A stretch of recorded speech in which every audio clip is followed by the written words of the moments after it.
Hello! Miss Coffee Bean and her team of archaeologists discovered an ancient machine learning paper, and the finding is interesting for three reasons. Firstly, the paper solves a part of symbolic mathematics with deep neural networks, surpassing even the mighty Mathematica on the test set. Secondly, it is not really self-supervised learning, but yet the amount of training data for this task is virtually infinite. Stick around to see why. And thirdly, it is one of Miss Coffee Bean's favorite papers. I think she has a weak spot for mathematics. So welcome to this AI coffee break, where you will find out how artificial intelligence tackles symbolic mathematics.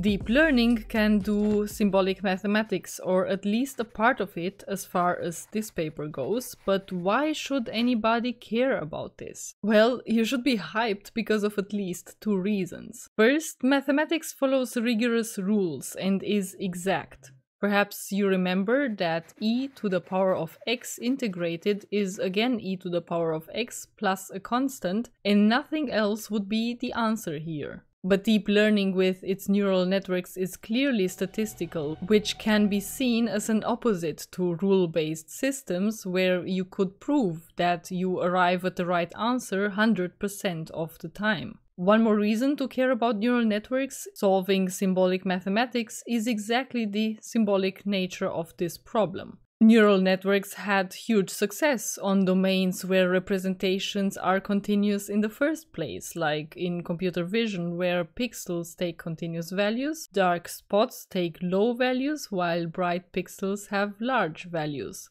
But while neural networks perform well on continuous problems, they are still struggling with symbolic reasoning. So with exactly the mathematical equation this paper deals with, which are in forms like x plus y, which could stand for any two numbers being added up, while the numerical expression is continuous, as there are several other numbers between 2 and 3. X and Y are the opposite of continuous. They are symbols that can stand for numbers or even for other symbols. And there's nothing in between the symbol X and the symbol Y, so to say. The only relationship defined here is stated in the equation, but that's about it. And the neural networks so far have been applied on numeric tasks where the network gets as input two numbers and the output is again a number, like adding or multiplying two numbers, and there they perform quite poorly. But this paper considers the symbolic type of calculations where the input is an equation describing the relationship of symbols and the output is again in symbolic form, but this time representing the solution. If you remember from mathematics classes, depicted here is integration. Another set of symbolic mathematics problems are first and second order ordinary differential equations, or short ODEs. Miss Coffee Bean thinks that it is here in the problem choice where the genius of the paper is condensed. For this video we will stick with the integration since we want to stay at a beginner level and ODEs are renowned to scare people. For everyone interested in ODEs, check out the paper linked in the video description. Disclaimer, it works very similar to integration.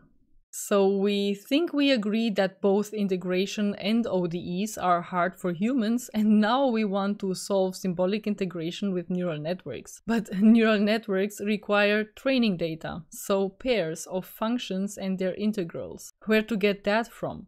We could generate some functions randomly and take systems like MATLAB and Mathematica to predict the integral. But these systems are not very fast and sometimes fail, even for integrable functions, so forward generation is a good start for some training data, but won't get us far, and we won't be better than Mathematica. Therefore, a little out-of-the-box thinking is required. Integration is hard, but the backward operation to it is differentiation, which is fast, easy to compute, following simple rules. So let's use this lesson and additionally to forward generation, use something else. By generating random functions on the output side instead of the input side, and then computing their derivatives. These function pairs can be then added to the training pool. This is cool, and it's called backward generation, and it can generate a lot of hard examples,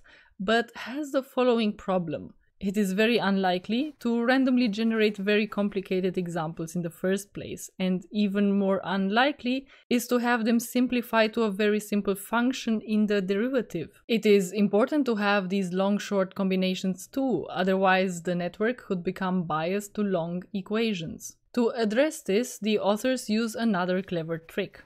Two random functions, f and g, are generated. Their derivatives, small f and small g, are computed, and these pairs are added to the training set. But now, with the rule of integration by parts, one can also add the training set combinations of these f and g functions like this. F times g is already known because it is already in the training set, only that the second term is unknown. We know small f and the integral of g, but we do not know the integral of f times g.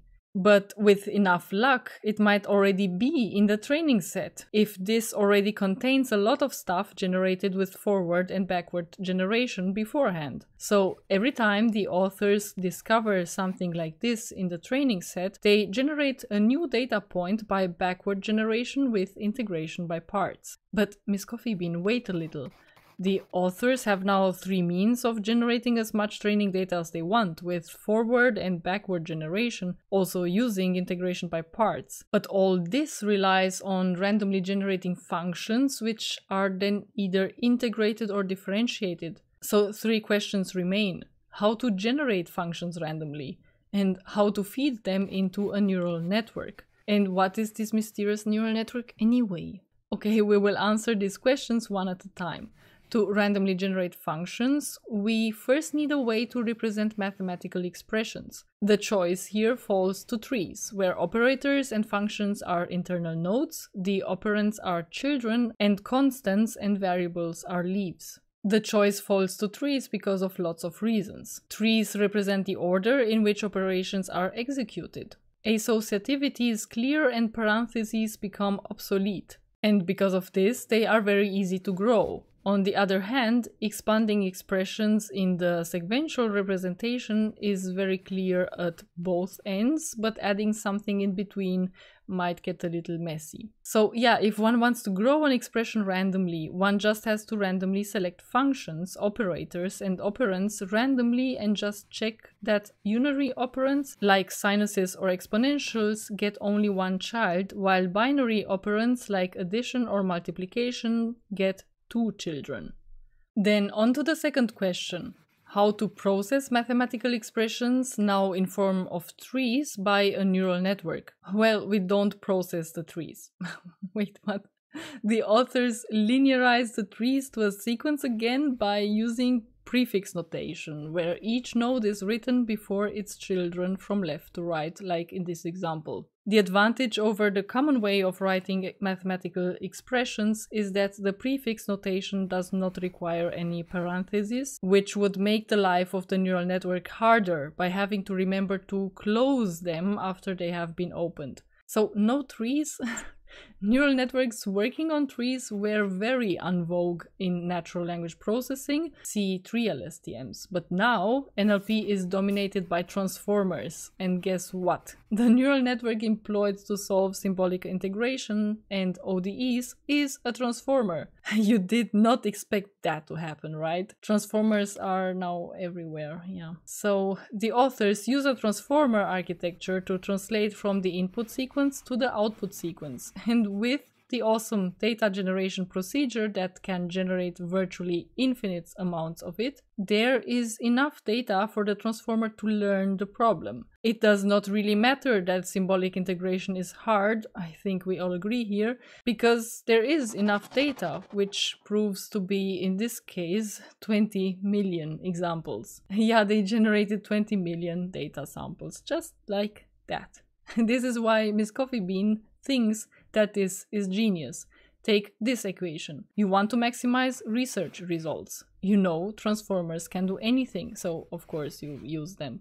You have your problem, but you realize it's limited data, is too little for the transformer to learn something meaningful, but you still want to do good research. So you choose an application where you have virtually infinite amounts of data and the recipe to maximizing success is set. Well, don't take Miss Coffee Bean so seriously, but it seems like this is kind of the recipe for success nowadays. And this is what partially happens in self-supervised learning, because there you have almost infinite amounts of training data. So yeah, in any case, the 20 million samples that the authors here have seem to be very effective, because their transformer network is able to solve the integration examples with around 99% accuracy in less than a second per example, while Mathematica, given 30 seconds of compute time, can only solve 84%, Maple 67%, and MATLAB only 65%. But what are the remaining 1% in integration performance of the transformer? Well, we remember that we are in the statistical world of neural networks. So until we meet you next time, watch out for outliers if you wander out alone in this world. And hey, do not forget to like and subscribe. Okay, bye.